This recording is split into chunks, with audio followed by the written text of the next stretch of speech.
Hi everyone, welcome back to other video. और ये video अगर आप बैंगलोर में रहते हो या कोई मेट्रो सिटी में रहते हो तो इसको प्लीज़ एंड तक देखना, इसको स्किप मत करो। मैं रिसेंटली एक स्कैम में फंस गया था, वो भी बैंगलोर में ही फंसा था, जबकि मैं बैंगलोर में लास्ट 5 साल से रह रहा हूँ, फिर भी मेरे साथ ऐसा हुआ। तो मैं चाहता हूँ कि ये चीज़ आप सबको पता चले। मैं लास्ट 2 महीने से इसके बारे में बिल्कुल बात नहीं किया हूँ, ना मैंने वीडियोस बनाए इसके बारे में कुछ भी, बिकॉज मेरे को बहुत खुद से ख़राब लग रहा था कि मैं कैसे फंस गया। और होता है ना वो जो आप पे चल बीतता है कि लाइक पैसे आपके फंस गए या कुछ, तो मैं उस सब के चक्कर में बिल्कुल इस चीज़ को बाहर निकालना नहीं चाह रहा था। लेकिन मैंने एट द एंड यही सोचा कि सबसे बेटर यही होगा अगर मैं इसके बारे में सबको बताऊँ, बिकॉज ऐसा है कि बहुत लोगों का जो सेम चीज़ से गुजरेंगे और अगर वो भी सेम गलती कर दिए तो उनका भी फिर पैसा फंसने ही वाला है। तो मैं सोचा इसके बारे में बात करना ही सबसे बेटर होगा। तो रिसेंटली लाइक इन दिसंबर 7 और 8 मैं घर वर देखना चालू किया था, फ्लैट रेंट पे लेने के लिए, बिकॉज मैं जिस फ्लैट में रहता था उसको मेरे को खाली करना था 31 दिसंबर से पहले। तो मैंने फ्लैट देखे, मैंने सोचा यहाँ पे बहुत बैंगलोर में ब्रोकरेज चलता है कि आप अगर घर ले रहे हो तो अगर ब्रोकर के थ्रू लोगे तो वो 1 महीने का रेंट लेगा। अगर 30,000 का फ्लैट है तो 30,000 ब्रोकरेज भी लेता है। तो मैं सोचा उसको बचाने के चक्कर में मैं खुद से ढूंढता हूँ जितना हो सकता है, इधर उधर जाके या फिर ऑनलाइन कहीं पे मिल रहा है। तो मेरे को मैं नो ब्रोकर वगैरह पे फ्लैट के नाम देख के जाता था, उसका सब्सक्रिप्शन नहीं लेता बट उसका जो नाम या लोकेशन मिलता था उसको देख के आता था। सेम मैंने OLX में किया, OLX पे भी मुझे बहुत सारे फ्लैट जेन्युइन मिले थे। उनमें से एक फ्लैट था जिसके चक्कर में मैं फंसा हूँ, बताता हूँ आपको। तो वो फ्लैट ईशा मिष्टी ग्रीन अपार्टमेंट करके इमादी हिल्ली वाइट फील्ड में था। मैंने वो फ्लैट ऑनलाइन देखा, उसके ओनर से मैंने बात किया, तो उसने मुझे बोला जब भी आपको जाना है मेरे को बता देना, तो मेरा केयर टेकर आपको घर दिखाएगा। और वो फ्लैट के लिए मैं इंटरेस्टेड इसलिए था बिकॉज वो एक गेटेड सोसाइटी में था, सिक्योरिटी के साथ सारे एमिनिटीज़ थे, like swimming pool, basketball court, badminton, मतलब बहुत कुछ था वहाँ पे। तो मेरे को बहुत अच्छा लगा वो फ्लैट। और वो सबसे भी इम्पोर्टेंट था कि उस फ्लैट का रेंट कम था, लाइक 19,000 में वो फ्लैट था 2 BHK, और एडवांस 90,000 मांग रहा था। तो मेरे को थोड़ा सा अच्छा लगा कि यार मेरे बजट में भी है और अच्छा भी है घर, तो इन फ्यूचर अच्छा रहेगा। और वाइटफील्ड इमादी हिल के अंदर था थोड़ा, तो मेरे को लगा शायद इसके लिए भी रेंट कम हो सकता है। मैंने प्रॉपरली चेक नहीं किया, मतलब ठीक है रेंट कम हो सकता है। मैं गया घर देखने, तो जब गया तो प्रॉपर गेटेड सोसाइटी था, तो अंदर गया, सिक्योरिटी ने रोका, मैं साइड में बाइक लगाया, तो मैंने केयरटेकर को कॉल किया, केयरटेकर से बात हुई और बोला मैं यहीं पे सिक्योरिटी से बात कर रहा हूँ, 1 मिनट रुकिए। बोला ठीक है। फिर उसने मुझे खुद ही लेके गया, बोला चलिए मैं आपको दिखाता हूँ फ्लैट।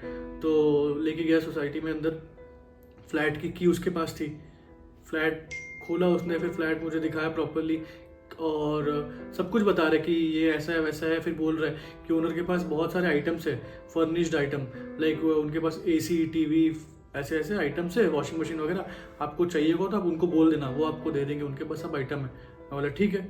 फिर उसने मुझे पूरा सोसाइटी भी घुमाया कि ये है ऐसा करके सब कुछ दिखाया। मैं बोला ठीक है बढ़िया, मैं उसका भी फोटो डाल दूंगा, आपको साइड में दिख जाएगा जो बंदा था केयर टेकर बन के।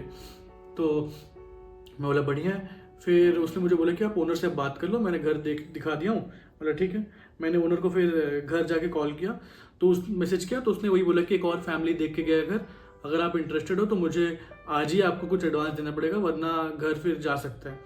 मैं पूरा टेंशन में आ गया कि यार क्या करूँ, बिकॉज घर मेरे को पसंद भी आ गया था और समझ नहीं आ रहा था। फिर उसके बाद ओनर्स ने मुझे समझाने के लिए, थोड़ा और बनाने के लिए क्या किया, उसने मुझे बोला कि देखो घर के बहुत सारे सामान भी है मेरे पास वेयर हाउस में, मैं पिक्चर्स भेजता हूँ, देख लो क्या क्या चाहिए तुम मेरे को बताना, मैं डाल दूंगा। मतलब वो ट्राई कर रहा है आपको फील कराने का कि हाँ मैं ही ओनर हूँ, और मैं पूरा वैसे सोच भी रहा हूँ। हाँ, फिर सबसे मेन कंसर्न तो वही था कि ओनर बैंगलोर में नहीं रहता था, और वो यहाँ बहुत कॉमन है भी, क्योंकि मेरे लास्ट टेनेंट जहाँ टेनेंट बन के था, तो वहाँ के ओनर भी आंध्रा में थे। तो मेरे को लगा होता है ऐसा बहुत जगह भी, तो इट्स फाइन। बट उसने मुझे फिर बोला कि एडवांस 90,000 है, तुम 90,000 भेजो। अब मेरे को थोड़ा यही हुआ, तो मैं बोला 90,000 तो भी नहीं भेज पाऊंगा, और मेरे पास था भी नहीं, बिकॉज मेरे को मंथ एंड में शिफ्ट करना था। तो मैं सोचा कि अभी तो मेरे पास है भी नहीं, मंथ एंड तक पैसे आ ही जाएंगे। लेकिन वो बोला नहीं 90, तो मैं बोला 90 नहीं हो पाएगा। फिर उसने बोला ठीक है कम से कम 45 भेज दो, हाफ, बिकॉज 2-3 हज़ार रुपये तो मैं नहीं चाहूँगा तुम भेजो, बिकॉज बहुत लोग ऐसे 2-3 हज़ार रुपये भेजते हैं, बुक करते हैं और फिर बाद में बोलते मेरे को नहीं चाहिए, तो फिर मेरे 1 महीने का रेंट वेस्ट हो जाएगा। मैं बोला अच्छा ठीक है। तो 1 महीने का रेंट उनका 19 था, तो मैंने 20,000 बोला मैं भेज पाऊँगा, बहुत ज़्यादा होगा तो। बोला ठीक है। बट उसको भेजने से पहले बहुत बातें बीच में हो चुकी थी चैट में, मैं वो ओनर बन के बात किया तो उसका ही फोटो डाल दूंगा। बात हुआ था। उसके बाद उसने मुझे वीडियो कॉल भी बात किया, लाइक प्रॉपर वीडियो कॉल पे अपना फेस दिखा रहा है, मुझसे बात कर रहा है। तो मतलब बोलते हैं ना कि वो आपको कुछ भी चीज़ से फील नहीं होगा कि शायद नेगेटिव है, लगे कि हाँ सब सही चल रहा है। मैं वही सोच रहा था कि सब सही चल रहा है, फ्लैट अच्छा है, ओनर भी सही है, और ऐसा ऐसा चीज़ बहुत बता रहा है कि सामान है उसके पास सब दे देगा वगैरह वगैरह। मैंने ठीक है। तो मैंने पहले उसने मुझे फ़ोनपे पे कुछ UPI भेजा पेमेंट कर लिया। मैं बोला नहीं यार, और अकाउंट डिटेल्स भेज दो। फिर उसने अकाउंट डिटेल्स भेजा, मैंने पेमेंट कर दिया। और उसके पहले मैंने उनसे बोला था कि मुझे अपना एक गवर्नमेंट डॉक्यूमेंट देना। तो मुझे बोले देखो यार, बहुत लोग आते हैं घर देखने, हर कोई गवर्नमेंट डॉक्यूमेंट मांगते रहता है पर पैसे नहीं भेजते। बोला मैं हर किसी को गवर्नमेंट डॉक्यूमेंट नहीं दूंगा। जब आप मेरे टेनेंट बन जाओगे, आप रहोगे, आप एडवांस दोगे, आप मेरे टेनेंट बनोगे, तब मैं आपको एड्रेस, गवर्नमेंट एड्रेस मतलब गवर्नमेंट ID प्रूफ दे दूंगा। मैं भी फिर क्या बोलूँ, मैं बोला ठीक है। मैं ट्राई किया मांगने का, बट वो मना करा। तो मैं बोला ठीक है।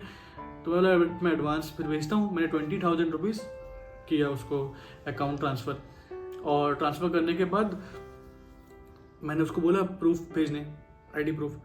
तो बोला कि हाँ पैसा मिल गया, ID बोलता मैं कल सुबह भेजता हूँ। मैं बोला ठीक है कल सुबह भेज दिया, बट मेरे को फीलिंग हो रहा था कि कुछ गलत हो गया शायद। बोलते ना पैसा भेजने के साथ आपको फील होता है। तो मैं वेट किया, ठीक है कल सुबह का। सुबह मैंने मैसेज किया तो बोला I will send you in some time. बोला ठीक है। अब मैं सोच रहा हूँ क्या करूँ। शाम होते होते तक मेरे को पूरा फीलिंग हो गया कि फंस गया हूँ मैं। तो मेरा ऑफिस ख़त्म किया मैंने, और मैं भागा सीधा सोसाइटी जहाँ पे मैंने घर देखा था। वहाँ गया, सिक्योरिटी से बात किया। रात के 8:30-9 बज रहे थे। सिक्योरिटी से बात किया कि ऐसा ऐसा हो रहा है, मेरे को लग रहा है ओनर नहीं है, आप बता सकते हो कि वो इस बिल्डिंग का ओनर है भी कि नहीं, फ्लैट का। बोला हम लोग के पास इतना डिटेल्स नहीं है, बट आपको जो कल घर दिखाने केयर टेकर आया था, मैं उसको बताया कि ये केयर टेकर बन के एक लड़का कल घर दिखाया ना। बोला हाँ वो आज भी आया था किसी और को घर दिखाने। तब मेरा डाउट पूरा क्लियर हो गया कि मैं फंस गया हूँ। ये लोग किसी और को घर क्यों दिखा रहे, अगर मैंने पैसे दे चुके हैं तो दिखा रहे, मतलब उनको स्कैम करना है या ऐसा वैसा जो भी। तो मुझे सिक्योरिटी वालों ने बोला कल सुबह आइए, सोसाइटी का मैनेजर होगा, और सोसाइटी का मैनेजर ही बता पाएगा कि क्या है क्या नहीं, कौन ओनर है। मैंने ठीक है। मैं नेक्स्ट दिन सुबह फिर भागा। उस दिन छुट्टी लिया ऑफिस से, क्योंकि मेरे को ये देखना था क्या हुआ है। तो सोसाइटी में जाने से पता चलता है कि वो ओनर है ही नहीं उस फ्लैट का, और जो रियल ओनर है उससे भी बात की तो उसने मुझे बताया कि ये फ्लैट मैंने ऑलरेडी रेंट पे दे चुका है, बस टेनेंट आए नहीं है अभी तक, मूव इन नहीं हुआ है। तब मेरे को समझ आया कि मैं फंस गया हूँ। मुझे फिर पता चलता है कि जो फैमिली आई थी घर देखने, उन्होंने भी पैसा दे दिया है। तो मेरे को पता चल गया था कि मैं एक स्कैम में फंस चुका हूँ, जिससे मेरे को अब निकलने के लिए मेरे को क्या करना पड़ेगा मेरे को कोई आइडिया नहीं। बिकॉज फर्स्ट ऑफ ऑल मैं बैंगलोर से था भी नहीं, बाहर से था, तो मेरे को और भी डर लगा था कि यार कैसे होगा, अब क्या करूँगा। तो सोसाइटी में जितना भी बात किया तो सब वही बोले कि पुलिस केस ही करना, अकाउंट डिटेल्स है, फोटो है, तुम पुलिस केस करो, और पैसा वहीं से अब जो होगा होगा, नहीं तो नहीं पता। मैं बोला ठीक है। मैं पुलिस स्टेशन गया फर्स्ट डे, सुबह शाम तक बैठा, बट केस फाइल नहीं हुआ। नेक्स्ट दिन फिर से गया मैं, उस दिन भी शाम तक बैठा, फिर बोले कि ऑफिसर चले गए, थर्ड डे आओ। थर्ड डे पे उन्होंने मेरा केस सुना कि क्या हुआ है मेरे साथ, कैसे हुआ है, ऐसे वैसे। मैंने सारे डिटेल्स दिए, सारा स्क्रीनशॉट्स जो भी था ट्रांसफ़र का स्क्रीनशॉट, जो जिससे मैंने बात की वीडियो कॉल पे उसका फ़ोटो, जो केयर टेकर बन के आया था मैंने उसका फ़ोटो, सब कुछ मैंने जुगाड़ कर लिया था सोसाइटी से जाके ये वो, ताकि केस प्रॉपर बन जाए। पर मैंने केस फाइल किया 8 या 10 दिसंबर या 11 दिसंबर को शायद, इसी बीच में, और आज है जनवरी में, जनवरी भी ख़त्म हो गया, आज है 1 फरवरी। फ़िलहाल इसमें कोई अपडेट नहीं है, और जहाँ तक मेरे को लगता है कि मेरा पैसा तो मुझे नहीं मिलेगा, बट मैं बस ये समझ गया हूँ कि जो गलती मैंने की है वो शायद आप ना करो।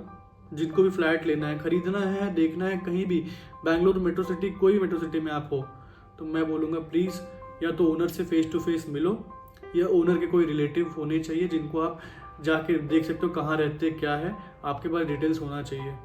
डायरेक्ट बात करके कभी भी पैसा मत दो, बिकॉज ये स्कैम बहुत बढ़ चुके हैं।